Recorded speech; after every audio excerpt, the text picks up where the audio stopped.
جی ہاں میرے عزیزو، عتیق احمد اور اشرف کی ہتیا کے بارے میں جو ظالموں نے ظلم کیا ہے اس کے بارے میں ابھی بہت ساری باتیں میں آپ سے کرنے والا ہوں، بنے رہیں اور یہ چند اشعار سن لیں، آپ کا دل بھی غمگین ہو جائے گا۔ اچھا نہیں ہوا ہے جو بھی ہوا ہے، کچھ باتیں میں آپ کو اہم اور بتانے والا ہوں اس تعلق سے، مسلمانوں کے تعلق سے میرے عزیزو، تو اس ویڈیو میں بنے رہیں۔ پہلے یہ چند اشعار سن لیں، آج ہی میرے سامنے یہ اشعار آئے تو میں نے سوچا کہ میں یہ اشعار آپ لوگوں تک بھی سنا دوں۔ ہاں، چلتی بندوق کے ہم دہانے پر ہیں، ہم کو معلوم ہے ہم نشانے پر ہیں۔ تو ان اشعاروں کو سنیں اور عتیق احمد اور اشرف کی ہتیا کے تعلق سے جو ظالموں نے ان پر ظلم کیا ہے اس کے بارے میں کچھ اہم جانکاری، کچھ اہم باتیں میں آپ سے کرنے والا ہوں، تو بنے رہیں۔ چلیے پہلے یہ اشعار سنیے۔ چلتی بندوق کے ہم دہانے پہ ہیں، چلتی بندوق کے ہم دہانے پہ ہیں، ہم کو معلوم ہے ہم نشانے پہ ہیں، چلتی بندوق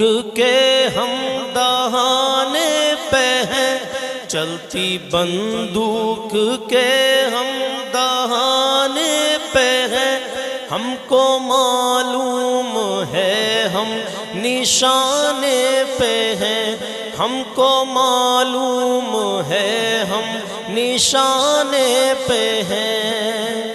رسم اہل وفا ہر ستم جھیلنا، رسم اہل وفا ہر ستم جھیلنا، اپنی تاریخ ہے موت سے کھیلنا، اپنی تاریخ ہے موت سے کھیلنا، قذف ہم لوگ ہم کو ڈرانے پہ ہیں، قذف ہم لوگ ہم کو ڈرانے پہ ہیں، ہم کو معلوم ہے ہم نشانے پہ ہیں، ہم کو معلوم ہے ہم نشانے پہ ہیں، چلتی بندوق کے ہم دہانے پہ ہیں، ہم کو معلوم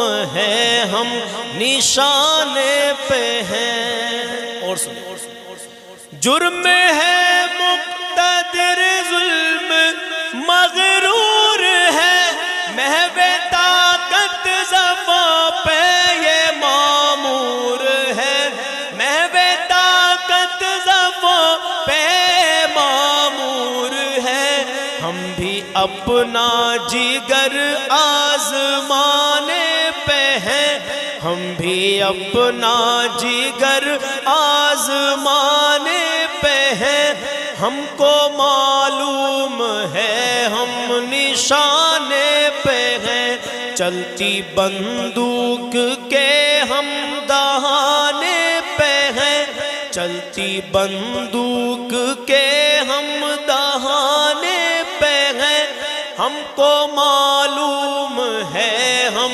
نشانے پہ ہیں، ہم کو معلوم ہے ہم نشانے پہ ہیں۔ اور سنیں کہ قاتلوں قتل گاہیں سجاتے رہو، سینے حاضر میں گولی چلاتے رہو، سینے حاضر میں گولی چلاتے رہو، ہم عقیدے پہ تن من لٹانے پہ ہیں، ہم عقیدے پہ تن من لٹانے پہ ہیں، ہم کو معلوم ہے ہم نشانے پہ ہیں، چلتی بندوق کے ہم دہانے پہ ہیں، چلتی بندوق کے ہم دہانے پہ ہیں، ہم کو معلوم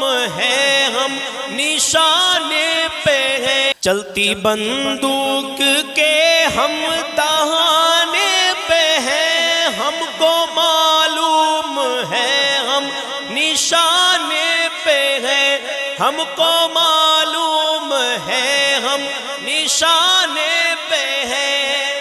اور آخر شاعر نے کیا لکھا ہے سنیے کہ وقت بدلے گا افضل کو ہے یہ یقین، وقت بدلے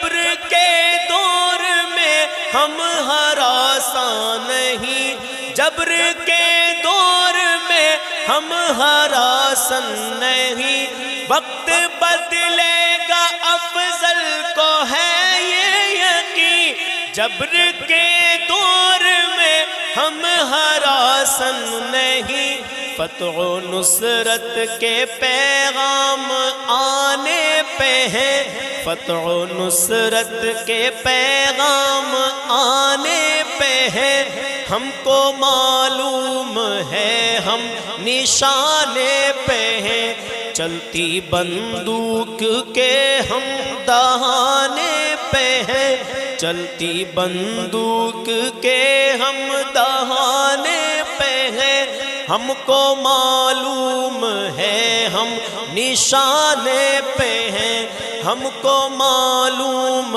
ہے ہم نشانے پہ ہیں، چلتی بندوق کے ہم دہانے پہ ہیں، چلتی بندوق کے ہم دہانے پہ ہیں، ہم کو معلوم ہے ہم نشانے پہ ہیں، ہم کو معلوم ہے ہم نشانے پہ ہیں، ہاں ہم کو معلوم ہے ہم نشانے پہ ہیں، ہاں ہم کو معلوم ہے کہ ہم نشانے پہ ہیں۔ میرے عزیزو، جیسے کہ آپ جانتے ہیں تمام سوشل میڈیا پر تیزی کے ساتھ میں یہ خبریں وائرل ہو گئی ہیں کہ عتیق اور اشرف کی ہتیا کر دی گئی ہے۔ قالبین اسپتال ہے الہ آباد میں، پریاگ راج میں، جہاں پر کہ اس اسپتال کے گیٹ کے باہر عتیق احمد اور اشرف کی، جیسے کہ میرے پیچھے فوٹو دیکھ سکتے ہیں، ان کی ہتیا کر دی گئی۔ کوئی نہیں ہے ایسا جو نہیں جانتا ہو، پوری یو پی میں، پوری انڈیا بھر میں یہ خبر پھیل چکی ہے۔ میرے عزیزوں، میں ایک بات آپ سے کرنے والا ہوں، دیکھیے کورٹ ہے، تھانہ کچہری ہے، کورٹ کس لیے ہے، قانون کس لیے ہے؟ میرے عزیزوں، قانون کی یہ کمزوری دکھائی دی یہاں پر کہ اتنی پولیس فورس ہوتے کے ساتھ ہی دو بھائیوں کو ایک 3 گنڈے، جنہیں میں آتنکوادی کہوں گا، ان 3 گنڈوں نے آ کر ان پر حملہ کر دیا، ان کو جان سے مار دیا، تابڑ توڑ فائرنگ کر دی، پولیس بیچاری بے بس رہی۔ کچھ لوگ تو کہہ رہے ہیں، یہ میری دیکھی بہت ساری باتیں سننے میں آ رہی ہیں کہ جب پولیس کے سامنے انہوں نے فائرنگ کی تو پولیس نے جوابی کارروائی کیوں نہیں کی، پولیس نے کیوں فائرنگ نہیں کی ان پر؟ اور دوسری بات یہ کہ میں جو ایک اہم بات آپ کو بتانے والا ہوں مسلمانوں کے تعلق سے، میرے عزیزوں، اس کو بڑے غور و فکر سے آپ سن لیں۔ دیکھیے طرح طرح کی باتیں سامنے آ رہی ہیں۔ ایک بات تو یہ بھی نکل کے سامنے آئی ہے کہ جو ہوا اچھا ہوا، کچھ مسلموں کی طرف سے بھی یہ باتیں نکل کے آئی ہیں، لیکن انہیں ایسا نہیں کہنا چاہیے۔ جو ہوتا ہے اللہ کی بہتری ہی ہوتی ہے، لیکن اب اچھا تو یار جب ہوتا، جب قانون کے ہاتھ میں جب ان کو عمر قید کی سزا ہو گئی تھی تو یار اسی پہ صبر کر لیتے، لیکن ان ظالموں نے ان کو مار دیا۔ مطلب ایک پلاننگ کے بطور، میرے جیسے میں سوشل میڈیا پر میں ابھی ویڈیو بہت ساری دیکھ رہا ہوں کہ ایک پلاننگ کے بطور یہ مرڈر ہوا ہے، مطلب ان کو جو مارا گیا ہے۔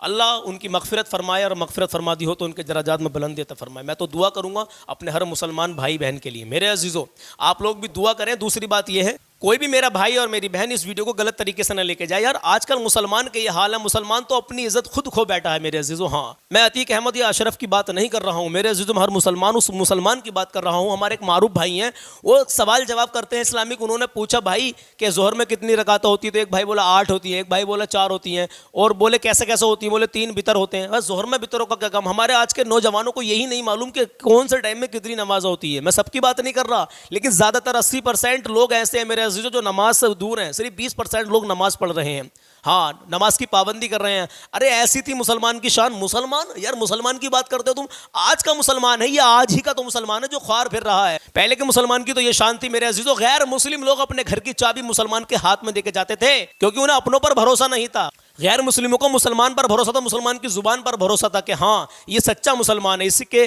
ہاتھ میں اپنے گھر کی چابی دے کے جائیں گے، کہیں باہر جاتے تھے تو۔ ہاں میرے عزیزوں، یہ تھی مسلمان کی شان۔ اور آج کا مسلمان کیسا ہے؟ اگر کوئی گھر کی چابی دے جائے نا تو اس کا گھر صفایا کر دے گا۔ میرے عزیزوں، یہ میں ہر کسی کی بات نہیں کر رہا، لیکن زیادہ تر جو کنڈیشن سامنے ہے، کیوں؟ کیونکہ آج کے دور میں، آج کے حالات کو دیکھتے ہوئے میں یہ بات آپ سے کر رہا ہوں۔ معروف بھائی نے جب سوال کیے نا کہ ظہر میں کتنی رکعتیں ہوتی ہیں، ایک بھائی بولا 8 رکعتیں ہوتی ہیں، لیکن ایک نے بتا تو دیا 12 رکعتیں ہوتی ہیں، لیکن جب پوچھا گیا کتنی کیسے ہوتی ہیں تو بولا 2 نفل اور 3 بتر، 4 نفل۔ ہاں پہلے 4 نفل کو کہنے لگا، 4 نفل تو آج تک اکٹھے کہیں ہے ہی نہیں میرے عزیزوں کسی نماز میں بھی۔ تو آج کے نوجوانوں کے یہ حالات ہیں۔ اب میں عتیق اشرف کی جہاں بات کر رہا ہوں میرے عزیزوں، جن ظالموں نے بھی ان کا قتل کیا ہے سراسر غلط کیا ہے، ایسا نہیں ہونا چاہیے تھا، قانون کے حساب سے ان کو سزا ملنی چاہیے تھی اگر وہ گناہ گار تھے تو۔ یہ بہت ہی غلط ہوا ہے میرے عزیزوں۔ میں امید کرتا ہوں، میں سرکار سے بھی نویدن کرتا ہوں، اس اتر پردیش کی سرکار سے اور ہر سرکار سے میں نویدن کرتا ہوں کہ کہیں بھی پورے دیش میں ایسا نہیں ہونا چاہیے۔ قانون ویوستھا بھی ایک چیز ہے، ایسا ہونا چاہیے کہ جو بھی کسی اپرادھی کو سزا ملے، کوئی اپرادھ کیا ہے کسی نے تو اسے قانون کے حساب سے سزا ملے۔ اس طریقے سے گنڈے بیچ میں آنے لگے، ایسے گنڈوں کو تو پھانسی ہونی چاہیے، ڈائریکٹ پھانسی ہونی چاہیے، ہاں میرے عزیزوں، تاکہ کبھی کوئی ایسی پھر حرکت نہ کرے۔ تو میرے عزیزوں فی الحال میں تمام مرحومین کے لیے آپ سے دعا کے لیے کہتا ہوں کہ آپ لوگ مرحومین کے لیے دعا کریں، اللہ ان کی مغفرت فرمائے۔ تو میرے عزیزوں میں نے صرف، میرا مقصد تھا کہ میں نے آج یہ اشعار سنے تھے، کچھ چند اشعار تھے تو میں نے آپ لوگوں کو سنا دیے۔ ویسے تو ہماری ہر روز ویڈیو صبح کو 10 بجے آتی ہے، ہم جس میں ہم کلام بھی پڑھتے ہیں اور شاہ بھائی کی لوکیشن بھی بتاتے ہیں اور اسلامک سوال جواب بھی آپ سے کرتے ہیں۔ اگر چینل پر پہلی بار آئے ہو تو سبسکرائب کر کے بیل آئیکن کا بٹن دبا دیں۔ انشاءاللہ تعالیٰ میں کچھ نہ کچھ آپ کو سناتا ہی رہتا ہوں، شاہ بھائی کی لوکیشن بھی دیتا رہتا ہوں۔ تو چلیے انشاءاللہ ملتے ہیں کل صبح 10 بجے، اپنا خیال رکھیں۔